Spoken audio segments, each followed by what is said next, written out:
তোমরা যারা ক্রিকেট লাভার দয়া করে আমাদের ভিডিওটা সম্পূর্ণ দেখবে ভাই, তোমার কাছে রিকোয়েস্ট থাকলো আমার, ভিডিওটা দেখবা। আমাদের মুশফিকুর রহিম আমাদের ডিপেন্ডেবল, তারা বলা হয় ডিপেন্ডেবল। তার লাস্ট 11টা ইনিংস দেখেন টেস্ট ম্যাচে, তার কোনো 50 নাই, এভারেজ হলো বর্তমানে 13 এর নিচে আছে।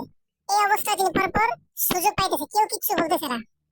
এই যে আমাদের মাহমুদুল জয়, লর্ড মাহমুদুল, আমাদের টেস্ট ম্যাচের নাকি ড্রেসিং ওপেনার, অথচ লাস্ট 15টা টেস্ট ম্যাচ, 15টা ইনিংসে একটা 50 নাই। তাহলে ও কিভাবে একটা ভালো ওপেনার হয়? কিভাবে কিভাবে আমাকে বোঝান ভাই। বাইরে খুব খারাপ লাগে, ফুটবলের মতো ভাই সিন্ডিকেটটা ভাই তোরা করিস না। এই যে নাইম শেখ, ছেলেটা প্রতি বছর প্রতি মাস ডিপিএলে ভালো খেলে, অথচ আর দলে সুযোগ দেয় না। মানে অল্লাহ কি বিসিবি শত্রুতা আছে নাকি? এত ভালো পারফরমেন্স করার পরেও প্রত্যেকটা ম্যাচে 50। এই যে আমাদের এনামুল ভাই, এই বছরের ডিপিএল দেখেন আপনি ইনিংস গুলো দেখেন, 3টা সেঞ্চুরি আছে, পাশাপাশি 3টা 50 আছে, দুর্দান্ত ফর্ম। তিনি কিন্তু প্রতি বছর ডিপিএল ভালো খেলে, বিশেষ করে নাইম শেখ এবং এনামুল ভাই। এরপরেও কিন্তু তাদেরকে সুযোগ দেওয়া হয় না।